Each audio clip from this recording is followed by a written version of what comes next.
नाज़रीन आदाब, मैं रविंद्र सिंह हाजिर हूँ दुनिया भर की सियासी, समाजी और इक्तिसादी सूरत हाल पर ख़ास प्रोग्राम लेकर दुनिया में जाने।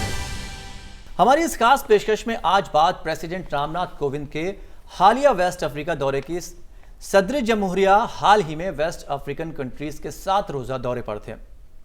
इस दौरान सदर जमहूरिया ने बेनिन, गाम्बिया और गिनी के हेड ऑफ स्टेट से मुलाकात के साथ साथ वहां बसे इंडियन ओरिजिन के लोगों को भी खिताब किया। अफ्रीका से भारत के रिश्ते बहुत कदीम हैं। हम समाजी, सियासी और दूसरे डेवलपमेंटल इश्यूज पर एक दूसरे से फायदा उठाते रहे हैं। वेस्ट अफ्रीकन कंट्रीज के साथ हमारे तिजारती रिश्ते बहुत मजबूत हैं। इनमें बेनिन हमारा सबसे बड़ा बिजनेस पार्टनर भी है। एक अंदाजे के मुताबिक बेनिन के साथ हमारी जो बिजनेस पार्टनरशिप है वो $800 मिलियन के करीब बताई जा रही है और तकरीबन 100 कंपनीज जो हैं वो टूरिज्म और IT सेक्टर में बिजनेस कर रहे हैं। लेकिन सबसे अहम सवाल ये जानना है कि वेस्ट अफ्रीका के मुमालिक हर लिहाज से हमारे लिए कितने अहम हैं। इस पर बात करने के लिए हमारे साथ स्टूडियो में मौजूद हैं 3 खास मेहमान। Former Indian diplomat HHS Vishwanathan ji, IDSA में senior researcher doctor Ruchita Berry और ICWA में रिसर्च डायरेक्टर निवेदिता राय जी, आप सभी का हमारे स्टूडियो में बहुत इस्तकबाल है। तो सवालात शुरू करते हैं और जानते हैं कितना अहम रखता है ये रिश्ता जो वेस्ट अफ्रीका के साथ भारत का बनने जा रहा है। और सर विश्वनाथन जी, सबसे पहले आपके पास आना चाहें क्योंकि आप एम्बेसडर भी रह चुके हैं। किस तरह के हालात हैं और इन रिश्तों के क्या मायने निकाला जाए, कितने फ्यूचर में हमारे लिए कितने अहम साबित होंगे ये रिश्ते वेस्ट अफ्रीका के साथ? देखिए, ये 3 देशों की यात्रा को अलग करना नहीं चाहिए। इसको भारत और अफ्रीका की रिश्तों के नज़रिया से देखना चाहिए। और पिछले 5 सालों में हमारी रिश्ते, जैसे आपने कहा, जो मजबूत है और भी मजबूत हो गया है। 2015 के तीसरे भारत अफ्रीका शिखर सम्मेलन के बाद वरिष्ठ नेताओं के बहुत सारे यात्रा हुई है। ये 3 देशों को कुल मिलाए तो 32 देशों में प्रेसिडेंट, प्राइम मिनिस्टर और वाइस प्रेसिडेंट विजिट कर चुके हैं। और अफ्रीका की तरफ से भी 32 प्रेसिडेंट और प्राइम मिनिस्टर इंडिया विजिट कर चुके हैं।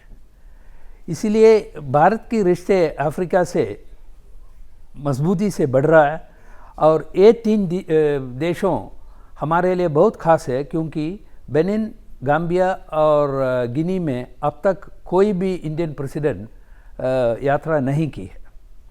और इसमें मैं ये भी कहना चाहूँगा कि आपको याद होगा, पिछले साल जब मोदी जी युगांडा गए थे, पार्लियामेंट में उन्होंने भारत अफ्रीका के रिश्तों के लेकर 10 प्रिंसिपल्स ऐलान किया था।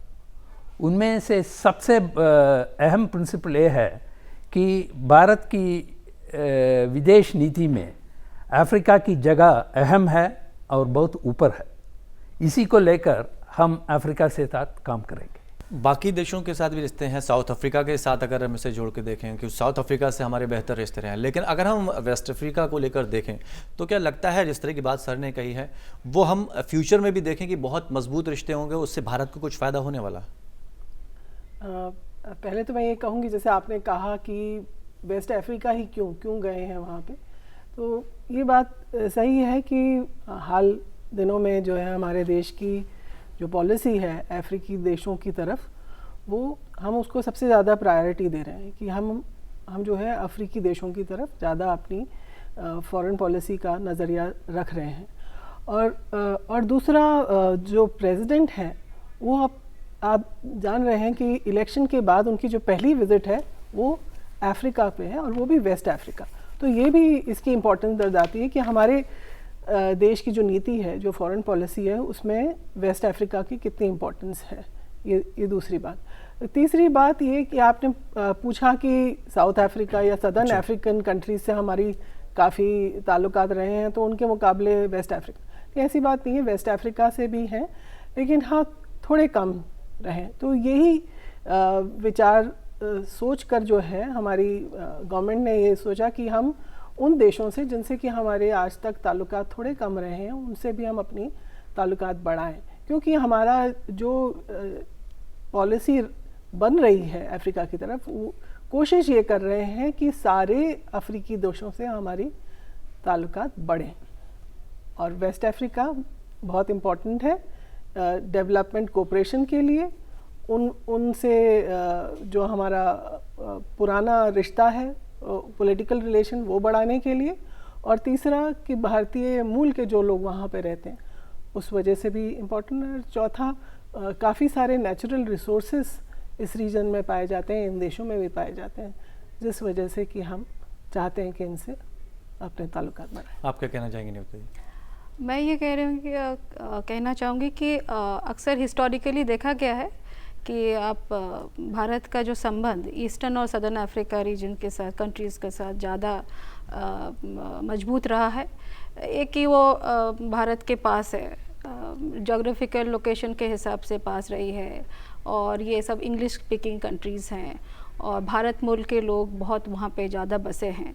तो इस तहत हमारे जो अफ्रीकी देशों के साथ, ईस्टर्न और सदर्न अफ्रीका के जो देशों के साथ भारत का पहले से संबंध काफ़ी गहरा रहा है। जहाँ तक वेस्ट अफ्रीका का हम कहते हैं संबंध तो है, जैसे आप नाइजीरिया देख लीजिए, घाना है, वो anglophone again English speaking countries है, उनके साथ बहुत मजबूत रिलेशन रहा है हिस्टोरिकली। फ्रैंकोफोन ये बेनिन है और गिनी है जो फ्रैंकोफोन कंट्रीज़ हैं, इनके साथ उस तरह से इतना मजबूत नहीं रहा जिस तरह से इन लोगों के साथ रहा है। तो फोकस ये रहा, जैसे अभी बाकी लोग ने बताया है, प्रायोरिटी हमारा कैसे हम अपनी आउटरीच अफ्रीका को बढ़ाएं, और आउटरीच के हिसाब से जो वेस्ट अफ्रीका के जो छोटे छोटे देश हैं तो उनके तरफ से कैसे हमारा आउटरीच बढ़े। तो पॉलिटिकल विजिट बहुत एक इम्पॉर्टेंट मायने रखता है। जब प्रेसिडेंट जाते हैं तो बाकी सारे रिलेशंस, बाकी सारे क्षेत्र में भी हमारा रिलेशनशिप बढ़ता है। तो अगर हम विश्वनाथन जी बात करें ट्रेड्स की, अगर हम बात करते हैं तो ट्रेड्स में वो कौन कौन सी चीज़ें जिस पे ज़्यादा जोर रहेगा इंडिया का? अगर इन तीन देश को ले लें, बेनिन से हम कॉटन बहुत इंपोर्ट करते हैं। आप ही ने कहा बेनिन हमारा सबसे बड़ा ट्रेडिंग पार्टनर है, और गाम्बिया और गिनी से कैश्यू लेते हैं। गिनी जैसे मैडम बेरी ने कहा, वो गिनी नेचुरल रिसोर्सेज के लिए मशहूर है। गिनी से हम बॉक्साइट लेते हैं, और गिनी में हाल ही में ऑयल भी देखा गया है, तो हम शायद फ्यूचर में ऑयल भी इंपोर्ट करेंगे। और हमारी तरफ से एक्सपोर्ट्स होते हैं फार्मास्यूटिकल्स और कुछ मशीनरी और ऑटोमोबाइल्स, ये है हमारे ज़्यादातर एक्सपोर्ट। फार्मास्यूटिकल इसमें बहुत खास है। सर ने ऑयल को लेकर भी बात की कि हम उस लिहाज से भी उनकी तरफ हम देख रहे हैं, लेकिन क्या लगता है कि जब प्राइसेस की बात आती है तो हम अगर हम गल्फ़ देशों की बात करते हैं, अब तक हम आयात करते रहे हैं, तो वो चीज़ें भी कहीं ना कहीं सामने आएंगी, तो उसको लेकर क्या स्थिति बनती है वहाँ पर जाके? नहीं, देखिए, हम गल्फ़ से तो निर्यात कर रहे हैं, उनसे इंपोर्ट कर रहे हैं ऑयल, लेकिन हमने धीरे धीरे पिछले 10 सालों में हम अफ्रीकन कंट्री से भी इंपोर्ट कर रहे हैं, इसलिए कि ताकि हम एक ही जगह से सारा जो है तेल ना मंगाएं और कहीं वहाँ पर कुछ कन्फ्लिक्ट हो जाए तो फिर हमारा तेल भी नहीं आ पाएगा। तो इसलिए हम चाह रहे हैं कि हमारे जो जिन कंट्री से हम इंपोर्ट कर रहे हैं उनका दायरा बढ़ाएं। तो इसलिए हम जो है वेस्ट अफ्रीकन कंट्रीज़ की तरफ देख रहे हैं। बेनिन एक कंट्री है जिसमें कि तेल पाया जाता है, और वहाँ पे कुछ अभी नई खोज भी हुई है, वो होपफुली वहाँ से बेनिन की गिनी में, और इसलिए अब हम सोच रहे हैं कि हम वहाँ से लें।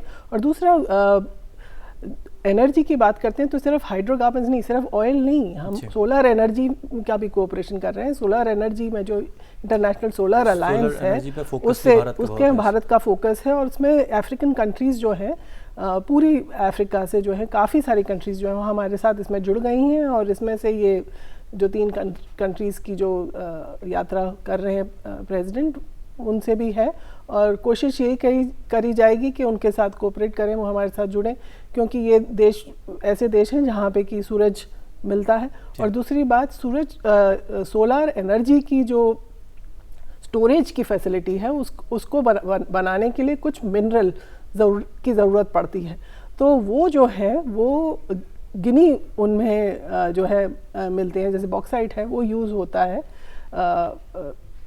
जो सोलर एनर्जी के जो सेल बनेंगे जिसमें कि स्टोरेज होगी उनकी। तो इसलिए जो है ये एनर्जी के पॉइंट ऑफ व्यू से भी जो है वेस्ट अफ्रीका, सिर्फ यही नहीं और भी कंट्री, नाइजीरिया सबसे ज़्यादा इसमें सक्षम है एनर्जी में, मगर एनर्जी भी एक इम्पॉर्टेंट बात है। और दूसरी बात मैं ये कहना चाहती हूँ कि आप डेवलपमेंट की बात कर रहे थे कि हमारी क्या यूनिक बात है, हम क्या नई चीज़ कर रहे हैं जो कि अफ्रीकी देश हमसे लेना चाहेंगे। हमारी ये कोशिश रहती है कि जो भी हम अपनी असिस्टेंस दें उससे जो है उनके ऋण ना बढ़े। हम चाहते हैं कि उनके ऋण ना बढ़े ताकि वो हमारे से जो लें लोन वो उसमें दब जाए, जैसे कि कुछ कंट्रीज़ के साथ हो रहा है कि वो दे रहे हैं और साथ साथ में उनके जो हैं पोर्ट्स ही हथिया रहे हैं या कुछ उनके एसेट्स हथिया रहे हैं। ऐसी चीज़ नहीं, हम जो देंगे वो जो है उससे उनके जो कर्ज हैं वो नहीं बढ़े। हम ऐसी चीज़ देना चाहते हैं, लोन असिस्टेंस। और दूसरी चीज़ हम ये करना चाहते हैं कि जो उनकी प्रायोरिटीज़ हैं, जिस चीज़ में वो चाहते हैं वो दें, उसी चीज़ में। हमारी जो इंटरेस्ट है उसको नहीं सोच रहे हैं, जो उनका इंटरेस्ट है उसी पे हम जो है अपने जो असिस्टेंस है वो देंगे। और तीसरी, हम लोकल कैपेसिटीज़ बढ़ाते हैं। हम चाहते हैं कि वहाँ के जो अपने उनके जो रोज़गार हैं बढ़े, वहाँ के लोगों की शिक्षा जो है बढ़े। तो उसको देखते हुए हमारे अभी जो प्रेसिडेंट की विज़िट है उसमें हमने उनको ऑफ़र किया है कि आप जो ई आरोग्य भारती या ई जो विद्या भारती, हमारा जो एक प्लान है डिजिटल कनेक्शन का, ताकि यूनिवर्सिटीज़ जो भारत की हैं उनसे इन देशों की यूनिवर्सिटीज़ कनेक्ट हो जाएंगी और उससे जो है स्टूडेंट्स जो है पढ़ पाएंगे। तो इसके लिए भी हमने ऑफ़र किया है कि वो करें।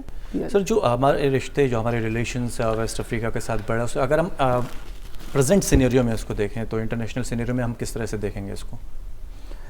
एक तो वेस्ट अफ्रीका का एक रीजनल ऑर्गेनाइजेशन है जो इकोवास कहलाता है, economic community for west African states.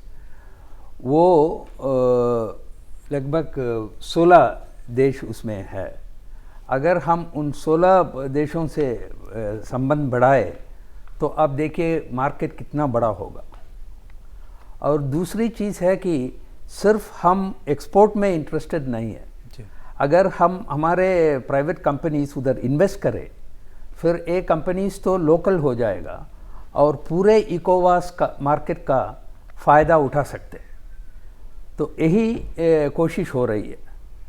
ये सिप्ला, रैनबैक्सी ऐसे बहुत फार्मास्यूटिकल्स कंपनीज नाइजीरिया में शुरू कर चुके हैं। उधर लोकल कंपनी बनाए पार्टनरशिप के साथ और पूरे वेस्ट अफ्रीकन मार्केट का फ़ायदा उठाए। एक तो एक चीज़ है। दूसरी चीज़ ये है कि उनका, जैसे मैडम ने बताया, उनका कैपेसिटी बढ़ाना है। उधर शायद एजुकेशन लेवल्स इतना हाई नहीं है, काफ़ी सारे यूनिवर्सिटीज़ नहीं है, तो यूनिवर्सिटीज़ उधर खड़ा करना बहुत मुश्किल है। इसलिए तो हम एजुकेशन और ई मेडिसिन पे ध्यान दे रहे हैं। बिल्कुल। निवेदिता जी, आपसे ये भी जानना चाहेंगे, चूँकि सर ने बात की 100 कंपनीज़ और IT कंपनीज़ ऐसी हैं जो वहाँ पर इस वक्त वर्क कर रही हैं, लेकिन जब कंपनीज़ कोई वहाँ पर जाती है तो उसके जहन में सबसे पहला जो पॉइंट आता है वो है सिक्योरिटी के लिहाज से। क्या आपको लगता है कि वहाँ पर इस तरह की स्थिति है कि जब वहाँ कंपनीज़ जाएंगी तो सिक्योरिटी के लिहाज से वो वहाँ पर कूल रहेंगी, काम कर सकेंगे? सिक्योरिटी तो एक बहुत बड़ी मसला है जब आप अफ्रीकी देशों को देखते हैं। सिर्फ 3 देशों के भले उतना ज़्यादा सिक्योरिटी प्रॉब्लम्स नहीं है, अंदर इंटरनल सिक्योरिटी उससे प्रॉब्लम नहीं है, लेकिन हाँ पॉलिटिकल स्टेबिलिटी बहुत इंपॉर्टेंट मायने रखती है जब आप कोई बिज़नेस बढ़ाना चाहता है। और सिक्योरिटी पॉइंट ऑफ व्यू में ये भी देखना चाहिए कि जब आप एक्सपोर्ट इंपोर्ट की बात करते हैं, अभी बात हो रही थी कि तेल का कैसे हम इंपोर्ट कर रहे हैं, तो मैरीटाइम सिक्योरिटी बहुत इम्पोर्टेंट, बहुत महत्वपूर्ण चीज़ है। अब अभी देखा गया है कि जो गल्फ़ ऑफ गिनी में पायरेसी की जो इंसिडेंट्स हैं, जो समुद्री डकैती कहते हैं, वो बहुत बढ़ गए हैं, बहुत वायलेंट भी है। और ये सारे रीजन, पूरी इकोवास जो एज अ ग्रुप, और इकोवास में जितनी कंट्रीज़ है इसमें एकजुट होके उसका समाधान कर रहे हैं। बहुत सारे लीगल इंस्ट्रूमेंट्स तैयार है, इसमें भी भारत अपना सहयोग कर रहा है। तो इसको देखा जाए तो सिर्फ सिक्योरिटी, मैरिटाइम पायरेसी, टेररिज्म जहाँ की जो 3 देशों में भले नहीं है उस हिसाब से, जिसको आप कहते हैं ये बोको हरम टेररिज्म या अलकायदा, थोड़ा दूर है, लेकिन इसकी प्रभाव यहाँ पे भी है। तो टेररिज्म मसला तो है, सिक्योरिटी मसला को ये चीज़ है जिसमें भारत अपना इन देशों के साथ कैसे उनकी कैपेसिटी बढ़ा सकता, जूझने के लिए काउंटर टेररिज्म ऑपरेशंस या काउंटर मैरिटाइम ऑपरेशंस में कैसे इस कंट्रीज़ के साथ सहायता करें, उनकी कैपेसिटी कैसे बढ़ाए, इसके ऊपर भी भारत ने काफ़ी इसको फोकस किया है सिक्योरिटी। और ये भी देखा जाएगा कि जब आप पायरेसी की हम बात करते हैं, मैरिटाइम पायरेसी की, और हमारा बहुत फोकस रहा है हॉर्न ऑफ अफ्रीका और सोमालिया वाटर्स पे। वहाँ पे हम देखते हैं कि काफ़ी ज़्यादा इंटरनेशनल नेवीज़ हैं, हमारे अपनी नेवी है जो कि अभी वहाँ पे पायरेसी इंसिडेंट्स कम हो गए हैं। लेकिन गल्फ़ ऑफ गिनी में आप नाइजीरिया को एक देश देख लीजिए और यहाँ पे अंगोला, ये दोनों देश जो भी पूरी गल्फ़ ऑफ गिनी मैरिटाइम जो उनका कोस्टल लेन आप देखते हैं, तो ये पूरा दोनों देशों से हमारा ऑयल मतलब एनर्जी के लिए दोनों इम्पॉर्टेंट है और यहाँ से एक्सपोर्ट होती है, और इस एरिया पूरा पायरेसी से इन्फेस्टेड है। और भारत इस देशों में, अब मुझे इस दौरान में ये और सिग्निफिकेंट चीज़ नोटिस करना चाहिए, 3 अटलांटिक कोस्ट में बसी देश हैं। जैसे पहले प्रधानमंत्री प्राइम मिनिस्टर जब गए थे इंडियन ओशन कोस्टल टेस्ट, ये 3 Atlantic ocean coastal test states है। इसका मतलब हमारा कहाँ प्रायोरिटी दिया जा रहा है, तो maritime navigation, free passage, maritime security, इसके ऊपर अभी हम बहुत ध्यान दे रहे हैं। तो इस हिसाब से नज़रिया से अब देखिए कि ये भी एक महत्वपूर्ण चीज़ है। तीनों देश एक अटलांटिक कोस्ट में बसी एक देश हैं, जिसके साथ हम अपने इसके ऊपर भी आगे जाके मुझे लगता है कि और ज़्यादा संबंध बढ़ेंगे सिक्योरिटी। बिल्कुल, एक अगर मुल्क को देखा जाता है तो बहुत सारे परिदृश्य में उसको नज़र बनाए रखी जाती है। आपसे रुचिता जी जानना चाहेंगे कि स्ट्रेटजिकली इसको किस तरह से देखते हैं आप, इस कंट्री को? इन कंट्रीज़ को तो वही कहना चाहूँगी कि स्ट्रेटजिकली जो है, अगर आप देखें तो सिर्फ इन 3 को नहीं, आपको पूरा देखना पड़ेगा, लार्जर पिक्चर देखनी पड़ेगी कि इन 3 के अलावा जो है, ये 3 जो हैं अकेले नहीं हैं, ये जो है 54 कंट्रीज़ में से 3 हैं। तो अफ्रीकन कंट्रीज़ जो हैं इस समय जुड़ रही हैं, इंटीग्रेशन हो रहा है उनका, वो सब मिल के जो है अपने आगे बढ़ा रहे हैं। और ख़ासकर मल्टीलैटरल जो हमारी संस्थाएं हैं जैसे कि यूनाइटेड नेशंस है, उसमें जो है वो सब मिलकर एकजुट अफ्रीका ग्रुप बनता है, और उसमें जो है मिलके वो अपनी जो है पेशकश करते हैं और अपने जो भी पॉलिसी जो है उस मिलकर ही बताते हैं। तो उस बात से हमारे लिए बहुत अच्छा रहेगा कि हम जो है अफ्रीकन कंट्रीज़ के साथ जो है बात करें, जिससे कि वो हमारी जो भी प्रपोज़ल हैं उनको भी समझें और हम उनके प्रपोज़ल्स को समझें, और ताकि हम एक दूसरे का साथ दे पाएँ इस तरह की जो मल्टीलैटरल इंस्टीट्यूशंस है, चाहे यूएन है, और जैसे बहुत सारी नेगोशिएशंस चल रही हैं, हमारी क्लाइमेट चेंज की नेगोशिएशंस चल रही हैं, तो उन सब में जो है हम मिल के जो है एक साथ एक वॉइस से बात कर पाएँ। और क्या प्रॉब्लम है? प्रॉब्लम ये है कि ज़्यादातर चाहे ये 3 अफ्रीकन देश हैं, चाहे इंडिया है, हम ये चाह रहे हैं कि बहुत सारी चीज़ों में जो है अभी तक जो है प्रमुखता जो है वेस्टर्न कंट्रीज़ की रही है। हम चाहते हैं कि जैसे यूनाइटेड नेशंस हैं, उसमें एक वॉइस जो है सदर्न कंट्रीज़ की भी बढ़े। अफ्रीका का तो कोई रिप्रेजेंटेशन ही नहीं है वहाँ पे, तो हम चाहते हैं कि वहाँ उनका रिप्रेजेंटेशन हो। वो एक पिक्चर दिखा रहे हैं जो कि वर्ल्ड वॉर 2 के टाइम की थी। तो अब जो है दुनिया बदल गई है, दुनिया में बहुत सारे देश जो हैं आगे बढ़ गए हैं, उनका भी कुछ रिप्रेजेंटेशन होना चाहिए, ताकि हम सिक्योरिटी की बात कर रहे हैं तो ग्लोबल सिक्योरिटी की जब आप बात करते हैं तो उसमें सिर्फ वो 5 ही देश क्यों हैं जो कि सारे लोगों का फैसला करें, और नए लोग भी आने चाहिए। तो इस तरह से अफ्रीका से भी आने चाहिए, और अफ्रीका के जो देश हैं, ये तीनों देश जो हैं ये कहते हैं ये हमें सपोर्ट करेंगे अगर हम इस नए रिफॉर्म्ड यूनाइटेड नेशन के पार्ट बनते हैं। तो और इसी तरह से हमने भी कहा है कि अफ्रीकन देशों के जो भी आप डिसाइड करेंगे, जिस भी आप रिप्रेजेंटेटिव को डिसाइड करेंगे, हम उसको सपोर्ट करें। विश्वनाथन जी, आप तो एम्बेसडर भी वहाँ पर रहे हैं और आपने भौगोलिक स्थिति को भी देखा, वहाँ की परेशानियों को भी बहुत करीब से समझा होगा। हमारे देश का भी जो उस पर, हमारी कंट्री का जो फोकस उन पर रहेगा, वो किन किन चीज़ों पर रहेगा, और आपको क्या लगता है कि वो कौन सी परेशानियाँ हैं जिनसे वहाँ पर उन्हें सामना करना पड़ता है? देखिए, पहले मैं ये बताऊंगा कि स्ट्रैटेजिक चीज़ में सबसे बड़ा है कि भारत और अफ्रीकी देशों ये चाहते हैं कि दक्षिण देशों की आवाज़ सुने जी। दुनिया में। दुनिया बदल गई है। यूनाइटेड नेशन सिक्योरिटी काउंसिल अगर बढ़ रहा है, उसमें मेंबरशिप चाहिए, तो भारत को ये 54 देशों की सपोर्ट चाहिए।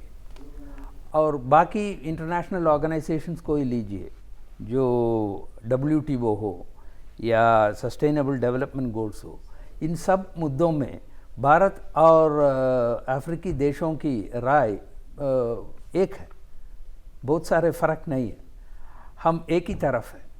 तो अगर हम मिलकर काम करें तो हमारे आवाज़ लोग सुनेंगे और यूनाइटेड नेशंस में हमारी आवाज़ की कोई पहचान होगी। अब आप कह रहे हैं वो उनको क्या क्या परेशानियां हैं।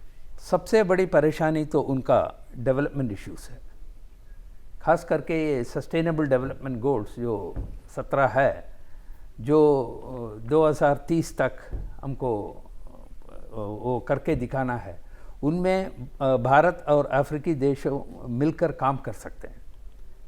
इसमें बहुत सारे रुकावट है जो यूरोपियन और अमेरिकन नेशंस हमको डाल रहा है। तो अगर हमको उधर पहुंचना है 2030 में, तो हमको इकट्ठा काम करना पड़ेगा। निवेदिता जी, हम जो अगर इंडिया की बात करें तो हम कहाँ पर इस वक्त स्टैंड करते हैं?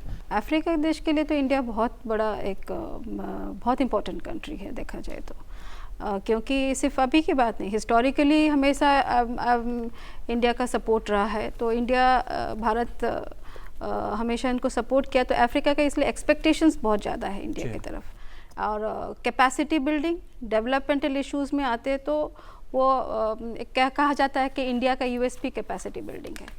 अच्छा, ट्रेनिंग है, टेक्नोलॉजी, IT सेक्टर में है, वो ये सब चीज़ों में भारत अफ्रीकी देश हमको देखते हैं। डेवलपमेंट सेक्टर्स में प्रोजेक्ट्स लगा है, तो कुछ चीज़ों में जैसे इलेक्ट्रिकल नेटवर्क, रूरल इलेक्ट्रिफिकेशन है, वाटर सैनिटेशन प्रोजेक्ट्स हैं, एग्रीकल्चर में, फूड सिक्योरिटी में, ये सब क्षेत्र में आप देखिए कि पिछले 2008 से जब से शिखर सम्मेलन शुरू हुए भारत अफ्रीका के, तब से बहुत सारे क्षेत्र में हमारे रिलेशनशिप डाइवर्सिफाई किए। इसीलिए डाइवर्सिफाई किए कि क्योंकि वो देखते हैं कि वो अफ्रीका की जो, क्योंकि भारत पहले उनकी प्रायोरिटीज़ को प्राथमिकता देती है, उनकी जो डेवलपमेंटल नीड्स को, उनकी जो नेशनल डेवलपमेंट प्लान में उनका जो नीड्स हैं उनको प्राथमिकता देती है। सो डेवलपमेंटल और इस इश्यूज़ में कैपेसिटी बिल्डिंग में बहुत सारे एक्सपेक्टेशंस है, जहाँ बाकी तो अभी जो एम्बेसडर विश्वनाथन बोले, स्ट्रैटेजिकली भी वो इंडिया को देखते हैं कि इंडिया बहुत बड़ा फैक्टर है, जबकि ग्लोबल लेवल में जब किसी मुद्दों पे वॉइस उठाने के लिए, तो वो उस तरफ से ग्लोबल लेवल पे देखते हैं। दूसरे रीजनली भी हम अभी देखा जा रहा है अफ्रीका में जो चेंजेस आ रहे हैं, और भारत को भी इस चीज़ को देखना भी चाहिए आगे जाके कि किस तरह से अफ्रीकी देशों अपने रीजन को डेवलप करना चाहते हैं, और वो इंटीग्रेशन प्रोसेस जिसको कहा जाता है, अभी इसके ऊपर अफ्रीका प्रायोरिटी दे रही है। इसमें भारत से एक्सपेक्टेशंस रहेगा। डिजिटल नेटवर्क की बात कर रहे हैं, डिजिटल कनेक्टिविटी बहुत इंपॉर्टेंट है, पहले अफ्रीका को डिजिटली इंटीग्रेट करने के लिए। हाँ, और इसमें हमारा योगदान अभी तक रहा है और आगे जाके भी रहेगा, तो इसमें बहुत महत्वपूर्ण है बात। बिल्कुल रुचा, ये एक आखिरी सवाल आपसे जानना चाहेंगे कि जो हमारा वेस्ट अफ्रीका के साथ जो ये रिलेशन बन रहा है, ये जो विज़िट है, इसको अगर कंक्लूज़न के तौर पर देखें, फाइनल कंक्लूज़न देखा जाए, तो किस तरह से आप क्या कहना चाहेंगे? देखिए, इस विज़िट में दो बातें उभर कर आई हैं। पहली बात यह है कि हमने जो फोकस किया है अपना इन वेस्ट अफ्रीकन कंट्रीज़ में, वो एक तरफ से हमने डेवलपमेंट कि उनकी डेवलपमेंट बढ़े और हमारी भी साथ में बढ़े, हम ये कोशिश है डेवलपमेंट की। एक तो सबसे बड़ी बात कि हम दोनों की मिल के डेवलपमेंट हो, चाहे अफ्रीकी देश चाहे इंडिया। दूसरी बात सिक्योरिटी की भी जो बातचीत जो है, जो हमारे प्रेसिडेंट गए हैं हर एक देश में जाके सिक्योरिटी इश्यूज़ पे, चाहे मैरीटाइम सिक्योरिटी पे बात हुई है, चाहे टेररिज्म पे बात हुई है, तो हमारे भारत का मानना है, भारत की जो पॉलिसी है वो है कि सिक्योरिटी और डेवलपमेंट जो है वो साथ साथ चलते हैं, उनको आप अलग नहीं कर सकते। विश्वनाथन जी, यही आपसे भी हम समझना चाहेंगे, क्योंकि बहुत सारी बातें जो हमें गौर करनी पड़ती हैं किसी कंट्री के साथ। हम समझते हैं कि एक एक्सपेक्टेशन है, एक सोच है हमारी कि हाँ भविष्य में ये हमें साथ देंगे ये देश, लेकिन सवाल ये भी उठता है कि क्या वो इस स्थिति में हैं कि हम जो चीज़ें तलाशने की कोशिश कर रहे हैं इन कंट्रीज़ में, वो हमें भविष्य में मिल भी पाएंगी या नहीं। क्योंकि एक बात ये रहती है कि हम काम करते हैं उनके लिए, हमारे रिश्ते हम मजबूत कर रहे हैं, लेकिन जब हम प्लेटफॉर्म लेकर चलते हैं, उसका बेस लेकर चलते हैं, तो क्या वो भविष्य में फुलफिल होंगी या नहीं, ये भी मायने रखता है। मैं ये कह सकता हूँ कर पाएंगे या नहीं। मैं ये कह सकता हूँ कि आज के दिन में अफ्रीका बहुत ही इम्पोर्टेंट है, भारत के लिए नहीं, पूरे विश्व के लिए।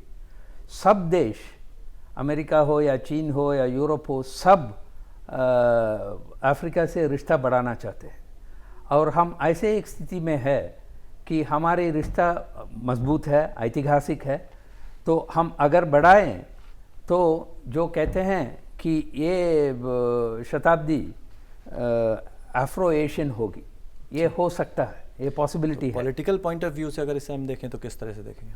पॉलिटिकल पॉइंट ऑफ व्यू से अगर भारत और अफ्रीकी देशों मिलकर काम करें तो हमारी ताकत इतनी होगी कि हम इन्फ्लुएंस कर सकते हैं ग्लोबल पॉलिसीज़ को और ग्लोबल गवर्नेंस को। और एक चीज़ इसमें बहुत ख़ास है जो मैडम बेरी ने कहा कि पीपल टू पीपल कांटेक्ट बहुत ही अहम है। अब वो थोड़ा कमज़ोर है क्योंकि हमारे देश में आम आदमी अफ्रीका, खास करके वेस्ट अफ्रीका बारे में इतना नहीं जानता है, और वेस्ट अफ्रीका में भी आम आदमी भारत के बारे में इतना नहीं जानता है। लेकिन वो भारत को बहुत मानते हैं, बॉलीवुड फिल्म्स बहुत पॉपुलर है वो, लेकिन हम ए पीपल टू पीपल कांटेक्ट को और मजबूत करना। बहुत बहुत शुक्रिया आप सभी का हमसे बात करने के लिए। तो हमारी इस खास पेशकश में आज बस इतना ही। हमारे इस खास प्रोग्राम पर आप भी अपनी राय दे सकते हैं। हमारा ईमेल आईडी आप नोट कर सकते हैं, ddurduspecial@gmail.com। फिलहाल हमारी पूरी टीम को दीजिए इजाज़त। आदाब।